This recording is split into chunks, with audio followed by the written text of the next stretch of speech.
Recording by Gary Dana. Tom Swift Among the Diamond Makers by Victor Appleton. Chapter 9. A Warning by Wireless.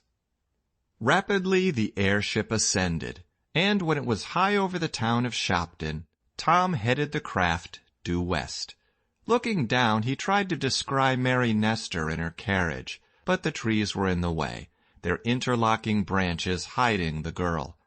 Tom did see crowds of other persons, though, thronging the streets of Shopton, for though the young inventor had made many flights, there was always a novelty about them that brought out the curious. "A good start, Tom Swift," complimented Mr. Parker. "Is it always as easy as this?" "Starting always is," was the answer, "though, as the Irishman said, coming down isn't sometimes quite so comfortable." "Bless my gizzard, that's so," cried the eccentric Mr. Damon. "Can we volplane to Earth in the Red Cloud, Tom?"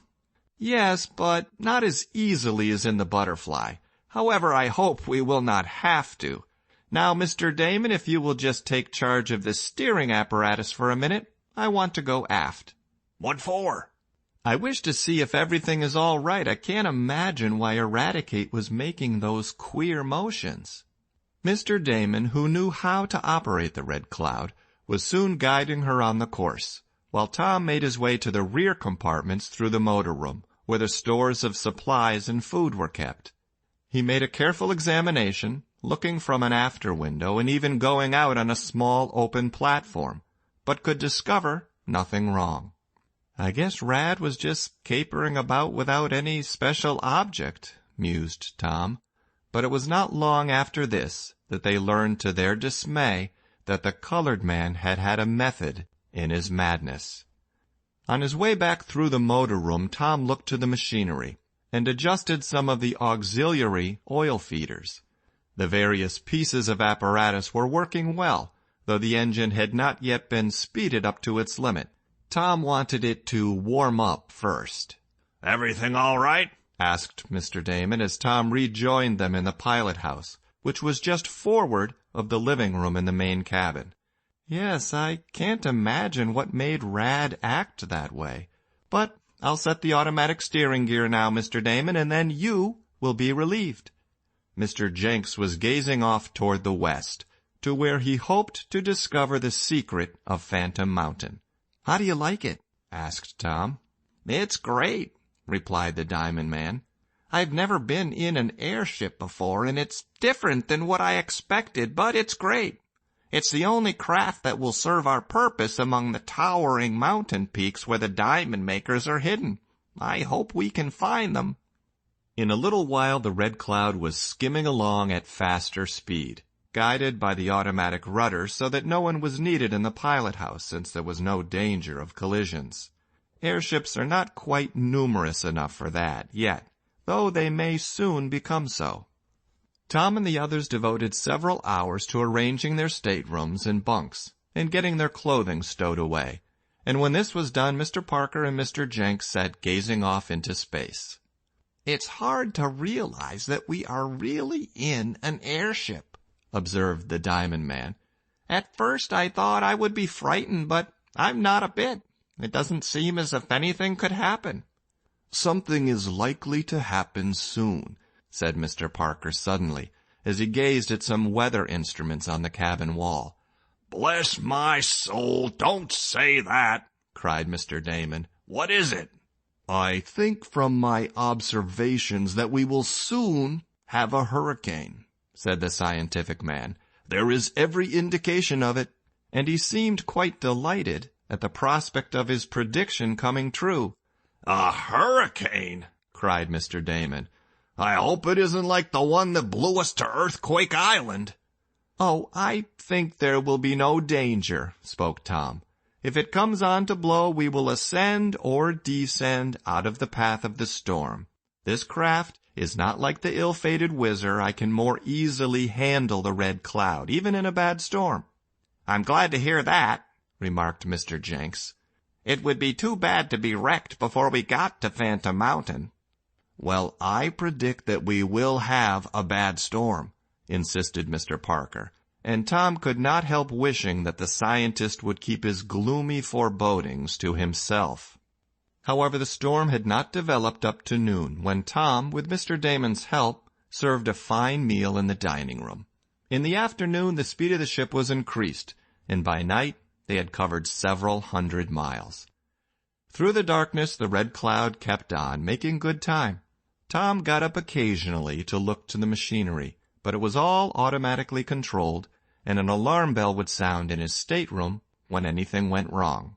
"Bless my napkin," exclaimed Mr. Damon the next morning as they sat down to a breakfast of fruit, ham and eggs, and fragrant coffee. "This is living as well as in a hotel, and yet how far are we above the earth, Tom?" he asked, turning to the young inventor. "About 2 miles now. I just sent her up as I thought I detected that storm Mr. Parker spoke of." "I told you it would come," declared the scientist, and there was a small hurricane below them that morning, but only the lower edge of it caught the Red Cloud, and when Tom sent her up still higher, she found a comparatively quiet zone, where she slid along at good speed. That afternoon, Tom busied himself about some wires and a number of complicated pieces of apparatus which were in one corner of the main cabin. "What are you doing now?" asked Mr. Jenks, who had been talking with Mr. Parker and showing that scientist some of the manufactured diamonds. "Getting our wireless apparatus in shape," answered the lad. "I should have done it before, but I had so much to do that I couldn't get at it. I'm going to send off some messages. Dad will want to know how we are doing." As he worked away, he also made up his mind to send another message, in care of his father, for there was a receiving station in the Swift home, and to whom this message was addressed, Tom did not say, but we fancy some of our readers can guess. Finally, after several hours of work, the wireless was in shape to send and receive messages. Tom pulled over the lever, and a crackling sound was heard, as the electricity leaped from the transmitters into space. Then he clamped the receiver on his ear. "All ready," he announced. "Has anybody any messages they wish sent?" For with the courtesy of a true host, he was ready to serve his guests before he forwarded his own wireless notes. "Just tell my wife that I'm enjoying myself," requested Mr. Damon. "Bless my footstool, but this is great. We're off the earth, yet connected with it."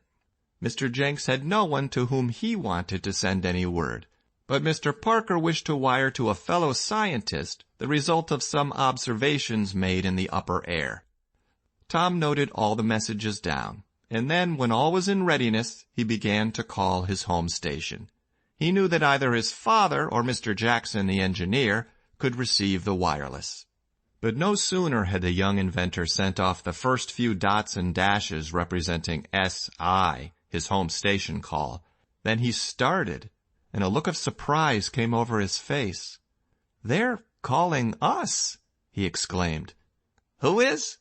asked Mr. Jenks. "My house, my father. He's been trying to get us ever since we started, but I didn't have the wireless in shape to receive messages. Oh, I hope it's not too late." "Too late? Bless my soul. Too late for what?" gasped Mr. Damon, somewhat alarmed by Tom's manner. The lad did not answer at once. He was intently listening to a series of dots and dashes that clicked in the telephone receiver clamped to his left ear. On his face, there was a look of worriment.